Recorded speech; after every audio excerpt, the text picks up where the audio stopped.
that a lot of companies in Japan are actually trying to create more short video content to attract younger talent. So I found that pain point and I was like, okay, we'll try. So, and yes, we are addicted to Wi-Fi and we need to have phones in our hands all the time. But like, how can we make that better? And it's more of, we have phones in our hands and we want to, because we want to be connected. And we just, I think a lot of people tell us that it's more of the most loneliest generation because we're addicted to our phones, which is sad. But it's like, we want real authentic connection. So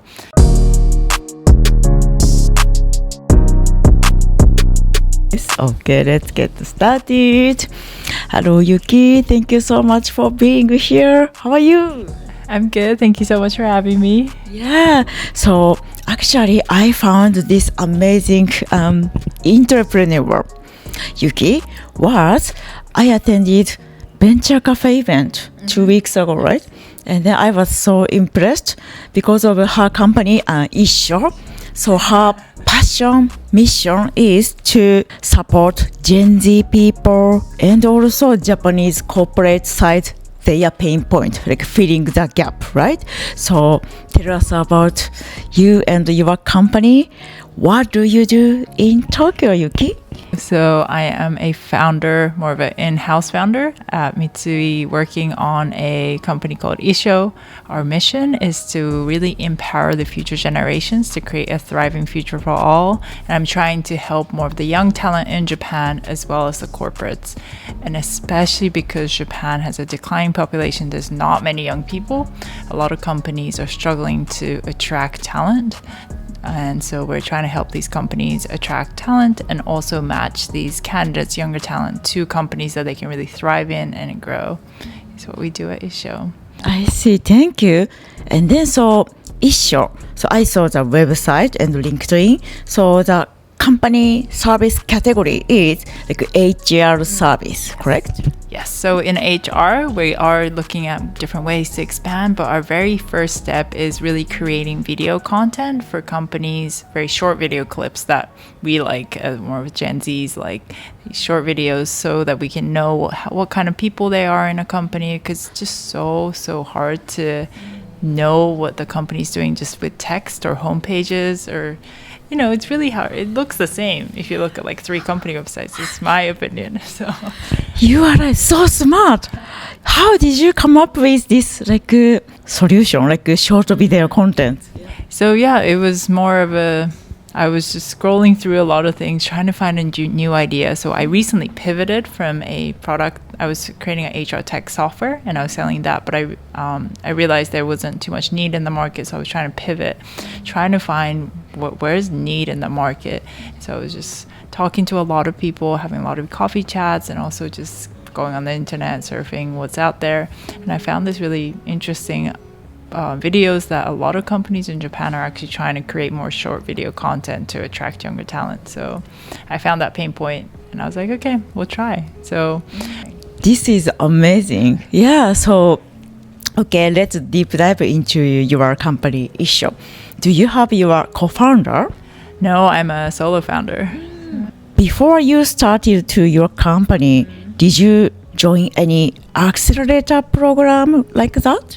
Yes, so I joined Moon Creative Lab, which is a subsidiary of Mitsui, really trying to get more new business creation. And I was in this program called Boost, and yeah, they were helping me just build this business from zero, which is a great experience. A lot of challenges on the way, but it's been a very fun journey.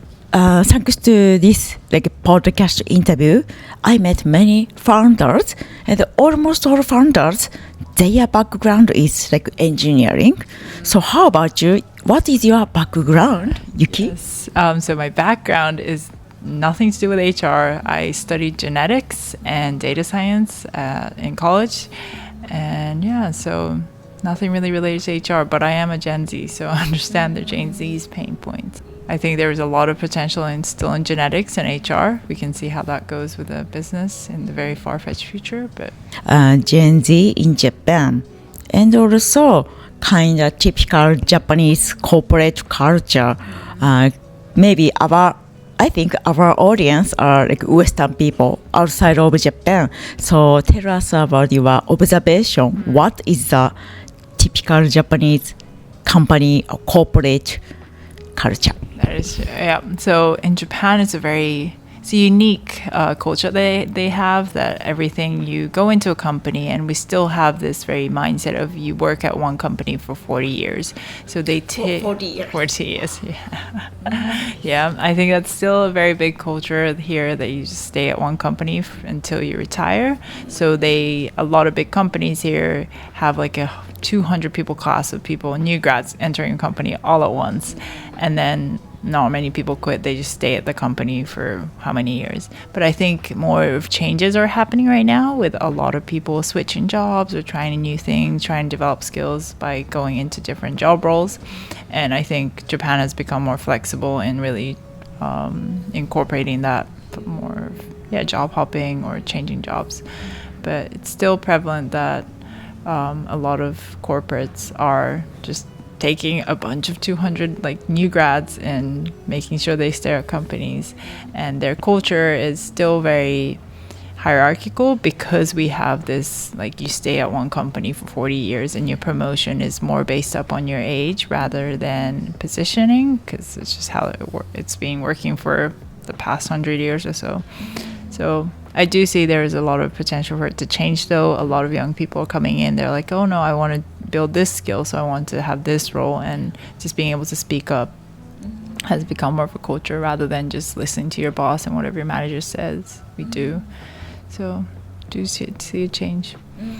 And also, such a Japanese big company or middle-sized company, so every April, they can hire new grad people, and then what can I say? Not depends on specific occupation. It's very generalist. Yeah. It's super unique culture, right? Yes. It's very unique. No position, no job description. It's just generalist. You become a business person. So, yeah. Okay, let's talk about your background. So you used to live in many countries, right? Yes, I grew up in many countries. So I was born in the UK, lived there for around 5 years, and then I came back to Japan for a bit, and then I went to Australia, where I finished my elementary school.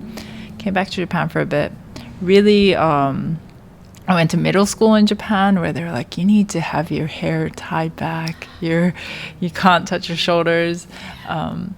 Very culture shock for me, but it was a very great experience learning Japanese. And I went to high school in Moscow. And so I went to an American school in Moscow, but because of the war, recently shut down. Quite sad. But so finished my high school in Russia, and then I went to college in the States, studied genetics and data science there, and then I came back during COVID to Japan. And ever since then, I graduated online for college, and ever since then, I've been in Japan, working here. Yeah. Working here. I see. Yeah. So you were in California, UC Berkeley. So didn't you think want to stay in California? Why did you decide to come back to Tokyo? Of course, in pandemic time, but you could go back to the States or other country, right? Yes.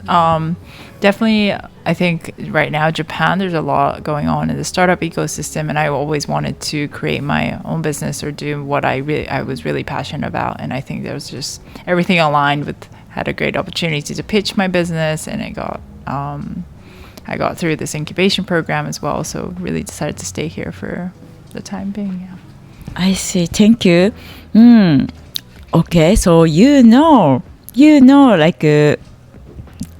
startup ecosystem in here, Tokyo, and also maybe California or other place. Of course, at the time you were a student. So do you have any observation, the difference, Japanese startup ecosystem and Silicon Valley or other? That's a great question. So in the Japanese, I think, startup ecosystem, I think everything's really starting now. Like Shibuya is really supporting startups. The government is as well.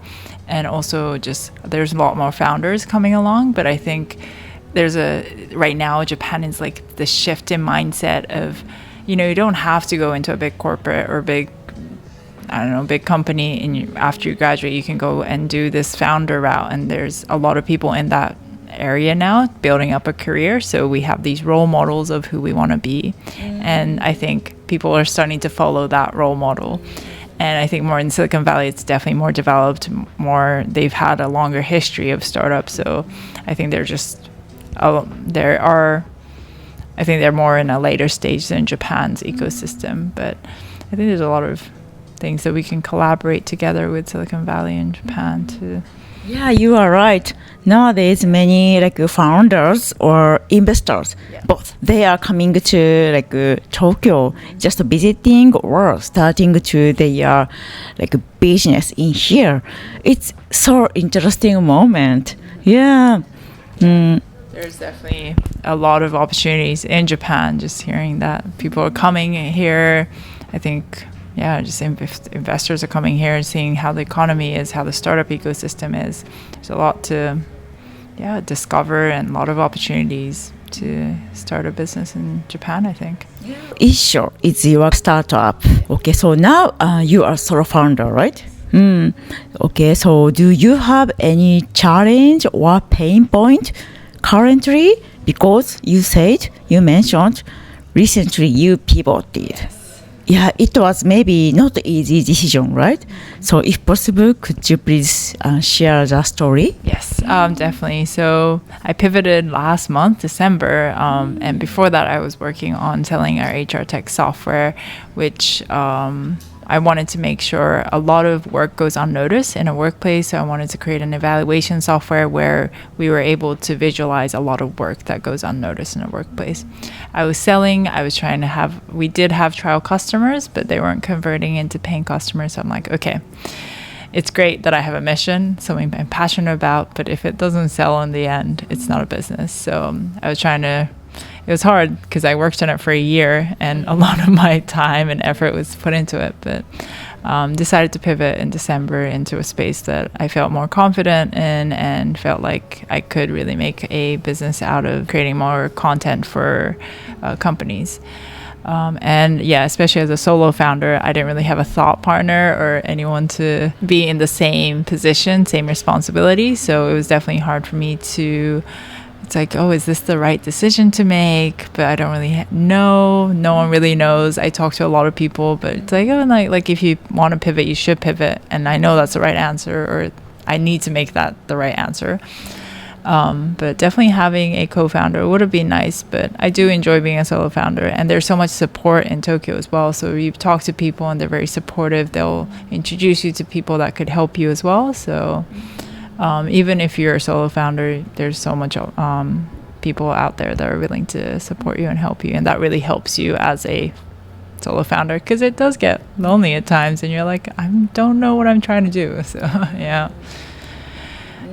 Thank you. So thanks to you are being a member as a Moon Creator. Right? So you could talk with experienced people. So how about, do you have CTO or a product team? Yes, so we do have a product team, and also because I've been pivoting, content creation team who really creates the content for companies. So we're still building out the team. So if you're interested in content creation, if you have any experience in like marketing or just creating content, short videos on TikTok or Instagram or YouTube, we're looking for people to join our team as well. So it's exciting times to build a team as well. It's my first time experiencing all this, so every day is a new challenge, but definitely a lot to learn and a lot of excitement. How about customer success team or sales people? So because of every day I'm meeting many founders, other early stage founders, CEO self go to their potential client. Hey, what is your pain point? Oh, we have this product. How about, do you want to try? Like that kind of sales right? How about you as a issue? Yeah, I definitely, as a solo founder and because we're such early stage, I do go to sales calls, I do customer success, I do marketing, wear a lot of hats, more finances as well. So I go to clients, see if they want use our service or if there's someone that I know that I can introduce to really alleviate their pain points.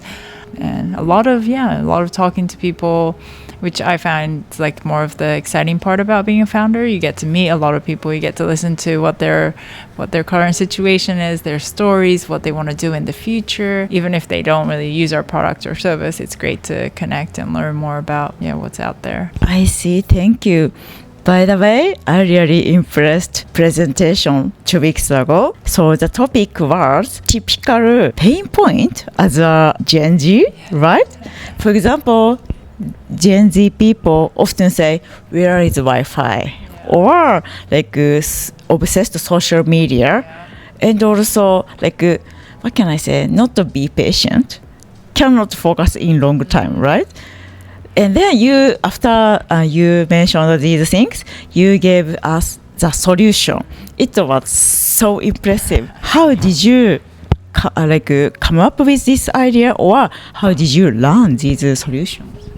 So the solutions were, just me as a Gen Z, like how can people approach us? And I think I've just seen so many books, so many podcasts out there that a lot of managers, maybe in Japan or maybe abroad as well, really struggle to interact with Gen Zs. And so I was just reading a lot of that, and I was like, okay, like how can we make sure that we have a more of a negative connotation? So I wanted to make sure that we can kind of see that in a more positive way and give like actions that they can take to really approach us. So for example, it's like we go to a friend's house and we're like, what's the Wi-Fi password? That's like the first thing we asked.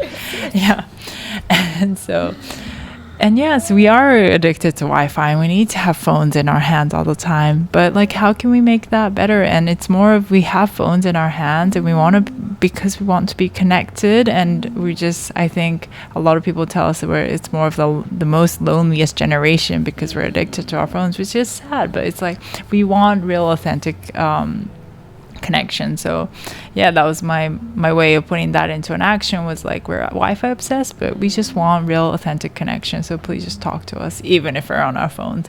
We're probably not doing much on our phones. I love that.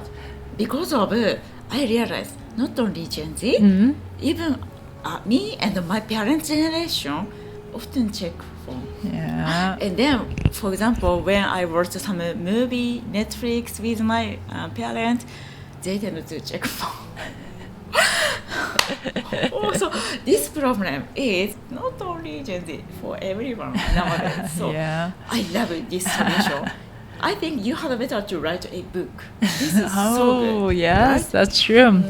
That's a very good idea. Why not? Become an author as well. Yes, as a founder, we can do like self-branding. Yes, right? Yes, that's also a skill to learn as a founder, I think.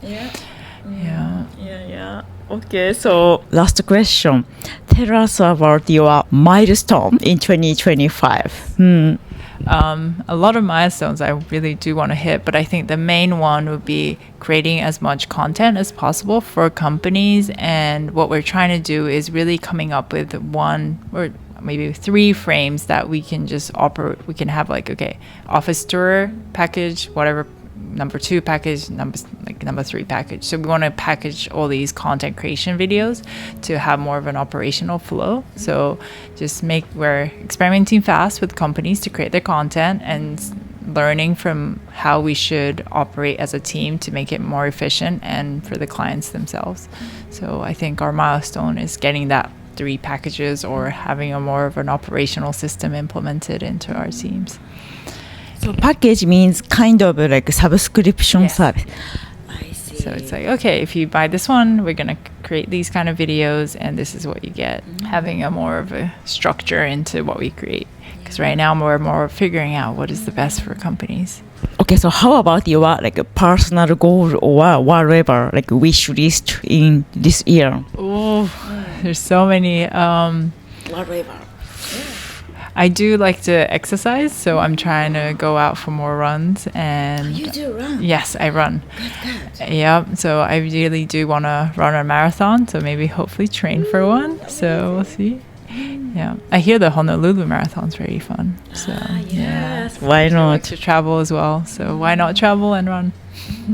So yeah, we are creating short video content for a lot of companies to really build their employee brand, as well as really increasing your recognition awareness in the market. So if you are a company out there that really wants to increase your awareness in the market, very please reach out to us. And also we're trying to hire for a bigger team with content creation marketing. So if you're interested in that realm, yeah, please reach out to us. So reach out to Yuki's LinkedIn. Yes, that would be amazing. Shoot me a message. And then as a kind of potential client, can they see demo? Yes, if you could, contact me.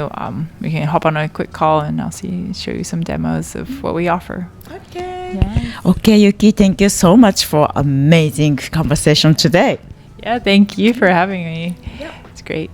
Okay, bye-bye. There are 3 key takeaways from the conversation with Yuki today. 1. Empowering Gen Z and solving talent gap in Japan. Yuki's startup, ISSHO, focus on bridging gap between Japan's declining youth population and corporate hiring needs by creating short video content tailoring Gen Z preference, such as TikTok-style office tours. ISSHO helps companies showcase their unique culture authentically.